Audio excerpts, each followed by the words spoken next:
In the end, what we need to achieve is to make sure that Putin gets to the table, that meaningful negotiations start, and that we bring this terrible war to an end. And that end has to be lasting. That is why the Europeans have come together to discuss security guarantees, together with Canada and others. NATO defense ministers met this past week in Brussels, where allies pledged billions in funding and equipment for Ukraine. This comes as Kyiv says it needs $120 billion next year in order to stave off Russia's war. And David McGuinty is the Minister of National Defense, and he joins me in studio. Nice to see you, Minister. Nice to see you, Rosie. Appreciate you making the time, because you're just back from Brussels, where you had a NATO defense ministers meeting. And I know that there was a lot of conversation around the war in Ukraine. And I wonder what your Ukrainian counterpart wanted to get from you and from other allies to help them get to the end of this. Well, I think the first thing they wanted to assess and correctly assess was the continuing resolve amongst all the partners. We got an update in terms of the severity of the continuing invasion and war. We got an update in terms of the expanded use of drones. We got an update in terms of the up to 19,000 children who've been abducted by Russian army and other authorities in Russia. So we really came together, and Canada stipulated again very publicly how committed we are to the alliance.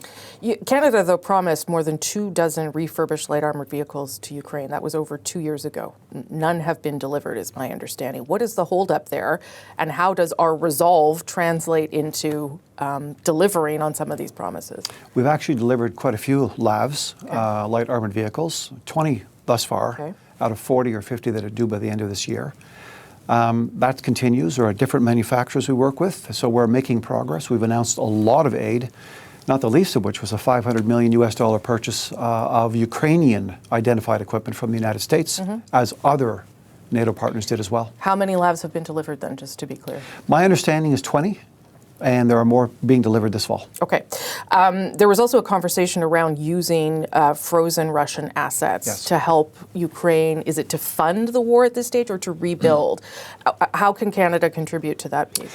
There was a series of discussions about the expanded use of economic measures and trade measures and pressures to be brought on Russia, including, for example, what we can do to stop the use of a shadow fleet of vessels that they're using to distribute oil to different parts of the world.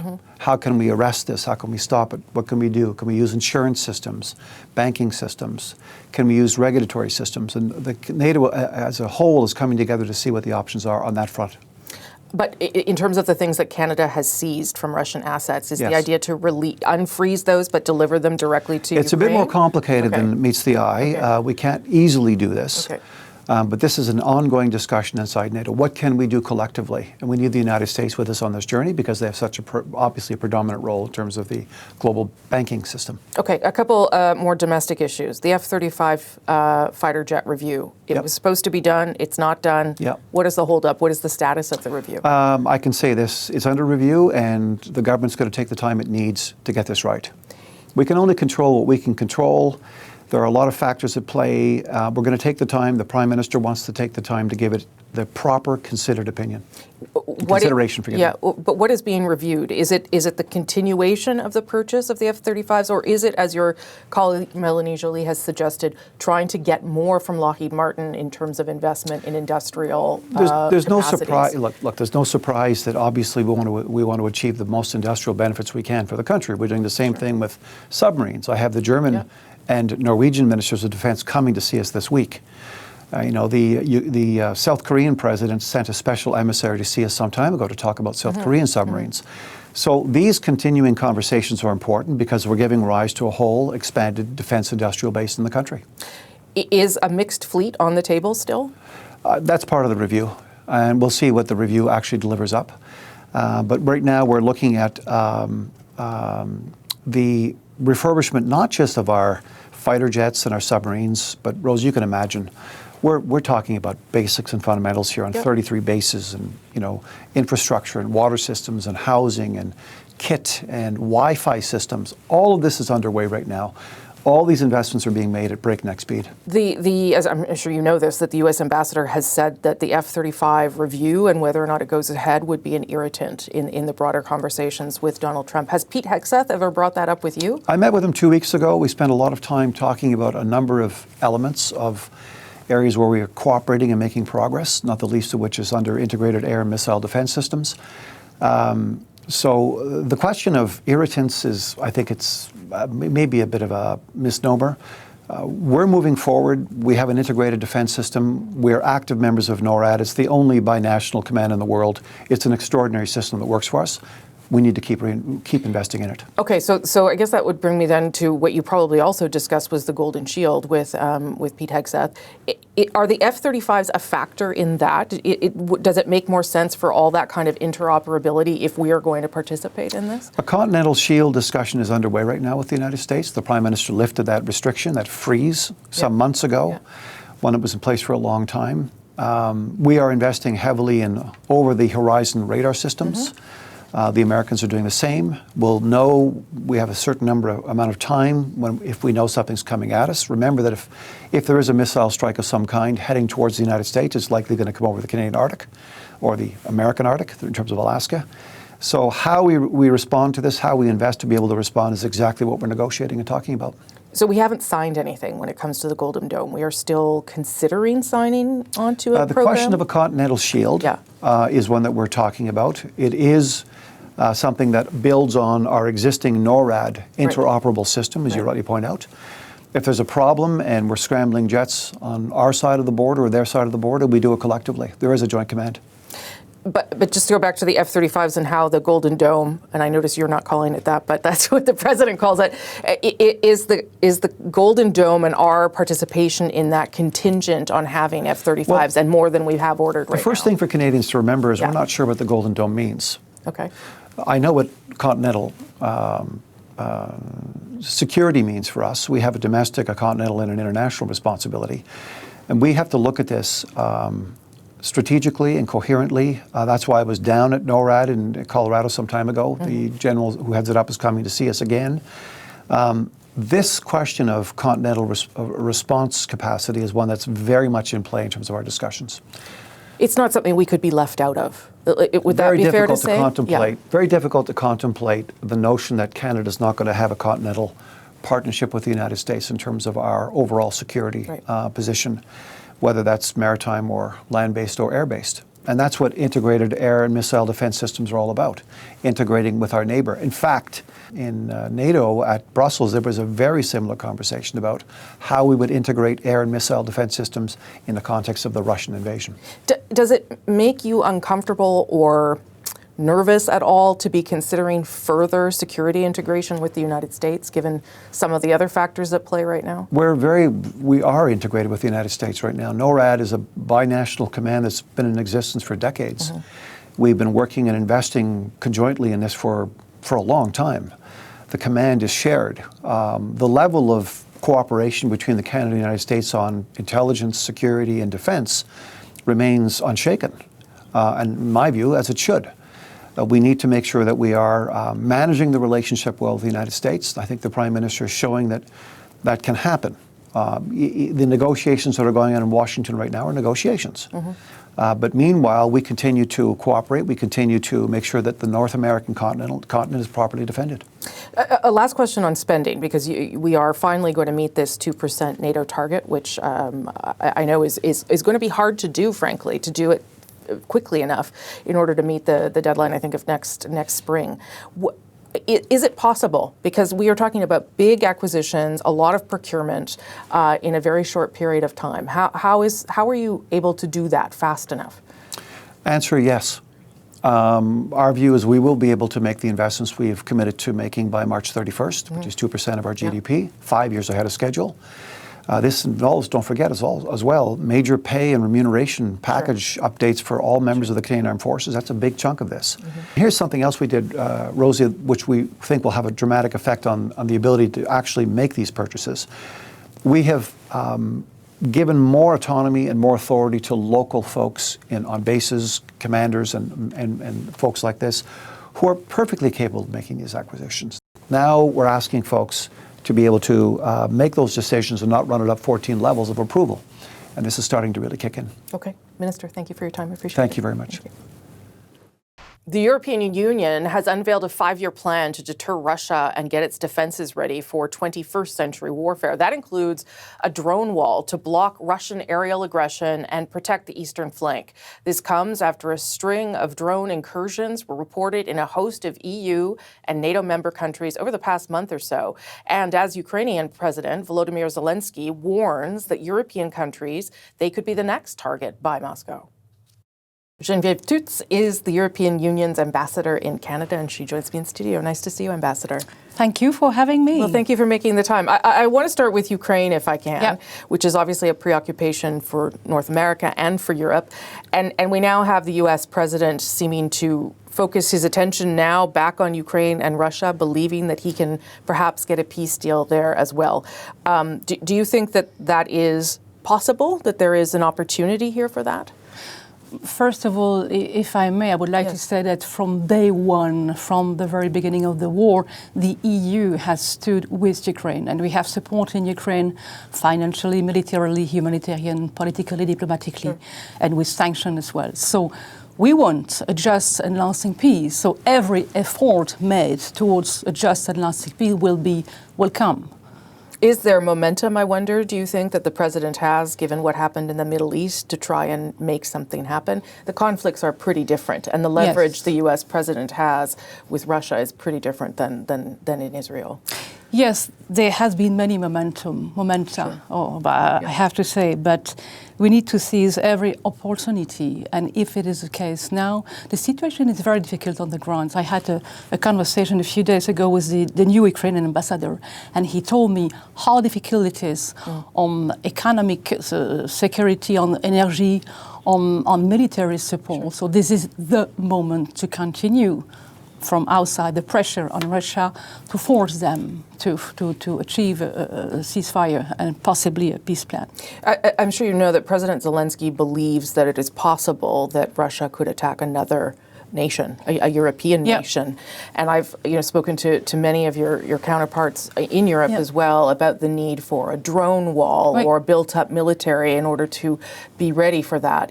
Is that something that Europe is currently prepared for? Yes, absolutely. And I have to say that your question is timely because the European Commission has proposed what we call the defense readiness plan and a roadmap with clear milestones. And we have some key EU flagship, and one of them is, of course, an anti-drone systems that could be effective by the end of 2027. So there is a sense of urgency. You have seen the attacks in some of our EU member states, so there is a need to act. And the danger will not disappear even if the war in Ukraine ends. So we need to be prepared. This is what we are working on now. Okay, I want to turn a little bit to how Canada is realigning itself. Obviously still very much a security partner for the United States, but looking to move a little bit less reliance on the United States, particularly when it comes to the industrial industry, the defense industrial industry, and the Rearm Europe initiative that Canada wants to be part of. How significant is that for Canada to be aligning itself formally with the EU?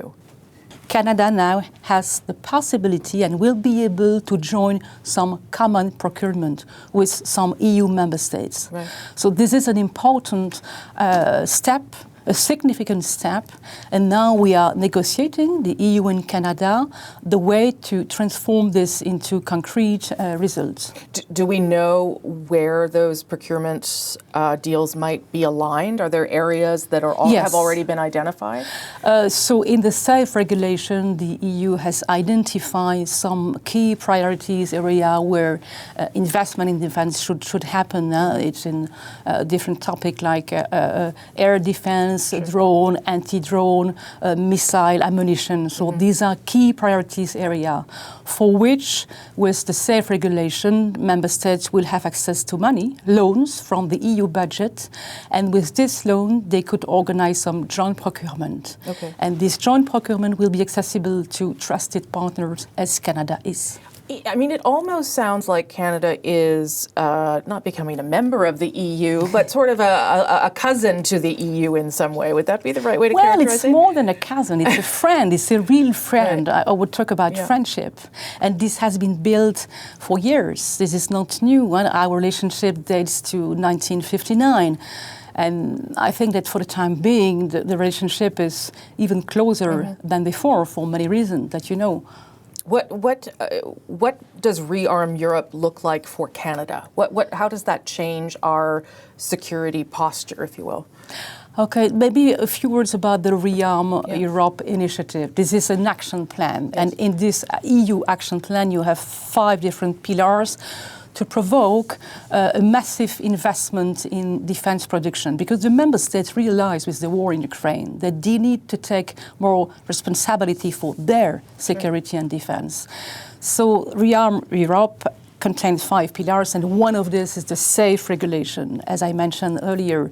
So the possibility for member states to have access to loans to invest more in their defense production. This is where there is an openness to Canada to be part of this joint procurement. Would that have been possible if Canada had not decided that it was going to speed up its ability to meet the 2% NATO target and suddenly have billions of dollars to spend in this area? That's a very good question. I don't know. I don't have the reply. This is maybe not for me to judge what Canada has decided or should have done, but this probably makes things easier. Is there something that the EU wants from Canada that will be easier to get from Canada in terms of procurement or support from a military or security perspective? But I think that there are currently some discussion on the way we will cooperate further together. And in the Security and Defense Partnership, we have already identified clearly some area of cooperation, being space or cybersecurity, or working together on emerging new technology like AI or digital. So there are some sectors clearly identified between the EU and Canada already. Okay. Ambassador, nice to meet you. I appreciate it. Nice to meet you. Thank you. Happy to come back. Thank you. Ukrainian President Volodymyr Zelensky appears to have come away empty-handed after Friday's White House meeting. For now, anyway. U.S. President Donald Trump indicated he was not ready to supply sought-after Tomahawk cruise missiles to Ukraine. Zelensky believes Tomahawks can strike at Russian oil and energy facilities and severely weaken the country. Russian President Vladimir Putin warned that such a move would further strain the U.S.-Russian relationship. Putin, in a phone call with Trump on Tuesday, instead pushed for a peaceful resolution. You're talking about massive numbers of very powerful weapons. So that's one of the things we'll be talking about. Hopefully they won't need it. Hopefully we'll be able to get the war over with without thinking about Tomahawks. In an interview with NBC News after the meeting, Zelensky discussed the Russian president's concerns about more American weapons headed to Ukraine. I think that Putin is afraid that the United States will deliver us Tomahawks. And I think that he's really afraid that we will use, and he knows what military goals, we know where they are, where the military goals of Russia, and he afraid that we can use it. Russia's war in Ukraine has persisted for over 3 years in what Zelensky has called a technological war, with both sides relying on thousands of drones and missiles on the front lines of the conflict. Brandon Mitchell is a Canadian combat medic, originally from New Brunswick, who moved to Ukraine when the war began, and he joins me now. Nice to see you this morning, Brandon. Thanks a lot for having me today, Rosemary. Real pleasure. So, really nice of you to make the time. I know you've been putting yourself in risky situations, either on the front lines or helping aid soldiers who have been injured in really difficult conditions. Can you give us a sense of what it's like right now in Ukraine? Well, everything you say is true. I'm in the armed forces of Ukraine. I serve in a combat brigade now. I should give you a disclaimer. I was on a particularly brutal military course for 9 weeks. I did not have a telephone until 5 days ago. So I had no contact with the outside world, except news in Ukrainian we would hear. Nothing has changed. It's business as usual here. Nothing has changed. And that meaning it is still a full conflict. It is still violent. It is still a frightening place to be. Yeah, I have friends in Kyiv. They're subject to drone attacks, missile attacks. At night, you could hear you can hear machine guns working off trucks or on roofs to shoot down the drones. Sometimes not successfully. And the war is wide. It's a very long front. Russia maintains advantage in many areas of the front. What kind of help do you think Ukraine needs right now, whether it be military help or other? Well, I gave your question great consideration when it was proposed that I should come on here. President Trump, and I wish him the best. We need a peace, but we don't need a peace for the sake of a peace. For a world leader to put his name on it, and everybody I respect believes that would only lead to a war again in 5 to 10 years. What we desperately need, if your viewers are following, I would like to make this clear: the Tomahawk missile. It's a buzzword, and all through the war here, we've heard buzzwords. F-16s will come. This will come. That will come.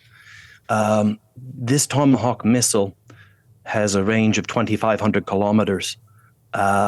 Those drones that strike Kyiv every night, they're the vast majority of them. This is all public information. If you know where to look for it in the military, we know they're made in Tajikistan in a place called Alabuga.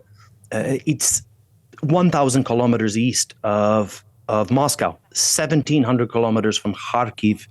Our drones can hit that Ukrainian-designed drones, but we can't do anything to affect. And it's their largest drone facility. A Tomahawk missile changes that. And to make my closing point on that matter, with our power grid, I'm not talking about the military situation, but purely the country as a whole, civilian. That one target that a Tomahawk could change, that's the difference between lights at Christmas or in the dark. That's what's being done now. That would be key. Maybe I'll just end, Brandon, on why you're there, why you felt compelled to be part of the Ukrainian military and fight. Oh, well, I joined the Canadian Forces when I was young, served in Gagetown. As I got a little bit older in my 30s, more of a sense of community. And I served in a community. I came to help. I felt motivated. I felt there was a lot on the line. I believe in Europe. I believe in the EU. I believe in freedom. But I love the people. I've seen people grow up. I came at 35. I'm 39 now. And it makes me grateful to be Canadian. I'm proud of what I do in Ukraine, but everything we have in Canada comes because of our parents, our grandparents, their generation. Never knew what I had. And you're going to stay as long as the war goes on. It's a bold statement. It's a very bold statement, but no, my current contract in the Army is for the next 3 years, but I'll do the best I can. I'm going to stay as long as I can. Okay, Brandon Mitchell, thank you for making some time for us this morning. We appreciate it. I want to thank you for having us, and I want to thank everybody from Canada for everything they do for us. Very grateful. Thank you.